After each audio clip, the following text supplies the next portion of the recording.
bienvenue dans Prions avant de dormir. Vous remarquerez qu'aujourd'hui, nous allons prendre une position différente. Aujourd'hui, nous avons une très grande prière à faire. Voici pourquoi, pour certaines grandes prières, il faut prendre des positions particulières. Et aujourd'hui, nous allons prier à genoux, nous allons nous prosterner devant Dieu. Nous allons nous prosterner devant son trône. Nous allons nous prosterner devant le roi de gloire. Parce que nous avons remarqué que nous dormons, nous nous réveillons, mais nous ne vivons pas les vies que Dieu a prévues pour nous.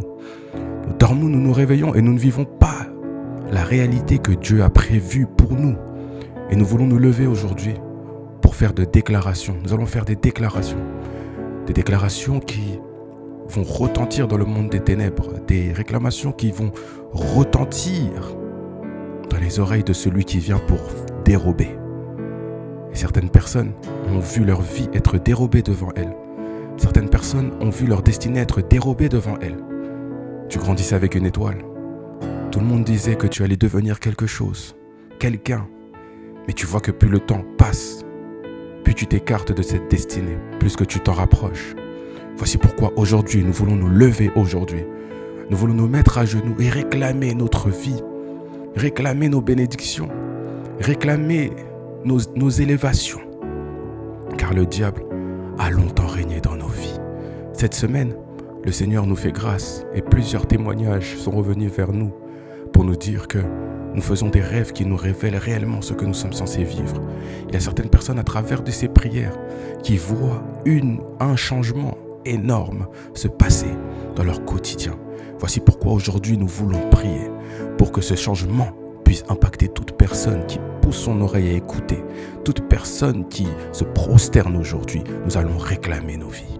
Prions. Seigneur Dieu Tout-Puissant, nous venons devant toi car nous savons que celui qui a permis à ce que nous puissions être sur cette terre, c'est toi. Je vois encore lorsque tu parles au prophète Jérémie, tu diras au prophète que depuis que tu étais dans le ventre de ta mère, c'est moi qui t'avais conçu, je t'avais déjà consacré. Je crois fortement que Seigneur, tu m'as aussi consacré. Et là où tu es, tu vas aussi déclarer, tu vas dire, Seigneur, je crois fortement que tu m'as aussi consacré. Certaines personnes ont été consacrées à faire de grandes choses. Certaines personnes ont été consacrées à être de grandes célébrités. Certaines personnes ont été consacrées. Certaines personnes ont été consacrées pour sauver. Voici pourquoi nous voulons réclamer nos vies. Que ta vie puisse ressembler réellement à ce que Dieu a prévu pour toi. Que ta vie puisse ressembler réellement à ce que Dieu a écrit pour toi. Car la Bible dit que nos vies sont écrites aux mains de Dieu. C'est son dessein qui écrit nos vies parfaitement. Voici pourquoi tu vas réclamer avec moi, tu vas dire Satan. Tu vas dire avec moi, Satan, où as-tu mis ma vie? Satan, que fais-tu de ma vie? Satan, toutes ces influences que tu as mis autour de moi qui m'éloignent de ma vie, j'aimerais récupérer ma vie. Je récupère ma vie au nom de Jésus. Je récupère ma vie au nom de Jésus. Dieu me montrait déjà que j'allais faire de grandes choses. Dieu me montrait déjà que j'allais accomplir de grandes choses. Dieu me montrait déjà une très grande destinée. Mais moi, je ne le vois pas aujourd'hui. Moi, je ne le constate pas aujourd'hui. Voici pourquoi je déclare encore aujourd'hui que Satan, si tu as mis des influences autour de moi qui m'empêchent d'atteindre ma destinée, d'atteindre ma destination, au nom puissant de Jésus-Christ, je me mets à genoux et je crie à Dieu. Je me mets à genoux et je me lève devant toi. Je me mets à genoux et je te renvoie là où tu es. Tu vas déclarer encore avec moi. Tu vas dire Seigneur, Seigneur, crie avec moi, Seigneur, aujourd'hui je récupère ma vie. Aujourd'hui je récupère ma vie. Oh, comme le Seigneur a dit à la femme samaritaine. Comme tu as dit à la femme samaritaine, ce mari n'est point ton mari. Seigneur, je viens encore chasser ce mari qui n'est pas mon mari. Je viens chasser cette pauvreté qui n'est pas ma pauvreté. Je viens chasser ce travail qui n'est pas mon travail. Je viens chasser ce quotidien qui n'est pas mon quotidien. Je viens chasser cette maladie qui n'est pas ma maladie. Au nom de Jésus-Christ de Nazareth, il y a certaines choses que nous vivons mais qui ne nous appartiennent pas. Il y a certaines choses que nous avons mais qui ne nous appartiennent pas. Des fois, nous vivons les vies d'autres personnes tout simplement parce que nous n'avons pas vécu notre jeunesse. Nous n'avons pas pas créé notre vie. Nous n'avons pas créé notre vie. Voici pourquoi aujourd'hui, nous venons nous mettre à genoux. Comme Dieu a pu créer les cieux et la terre et toute sa création. Par la prière, nous voulons aussi nous lever et commencer à créer nos propres vies. Mais nous voulons que nos vies puissent être des vies écrites par nous, car la Bible dit que nous avons le pouvoir. Nous avons le pouvoir de marcher sur les serpents et les scorpions. Nous avons le pouvoir sur toute puissance de l'ennemi. La puissance de l'ennemi, c'est la puissance de l'influence. La puissance de l'ennemi, c'est la puissance qui nous pousse à faire des choses que nous ne voulons pas faire, à ressembler à des personnes à qui nous ne sommes pas censés ressembler. Voici pourquoi tu vas te lever maintenant et tu vas dire: puissance de l'ennemi, j'ai le pouvoir sur toi. Puissance de l'ennemi, je domine sur toi. Puissance de l'ennemi, je te vois et je te renvoie là où tu viens. Puissance de l'ennemi, autour de moi, je ne veux que la puissance de Dieu. Puissance de l'ennemi, autour de moi, je ne veux que la puissance de la réussite.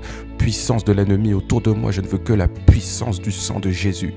Puissance de l'ennemi, autour de moi, je ne veux que la puissance de la croix.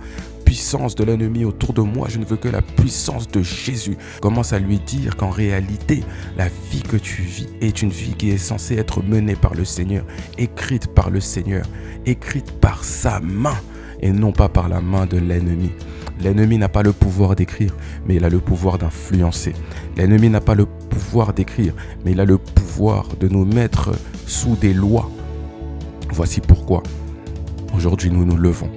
Nous nous levons dans la prière, nous sommes à genoux et l'ennemi tremble. Lorsque nous prenons une position comme celle-ci, l'ennemi tremble parce qu'il sait que tout l'honneur que nous donnons au Christ, le Christ nous rendra de la puissance. Tout l'honneur que nous donnons au Christ, le Christ nous rend de l'autorité.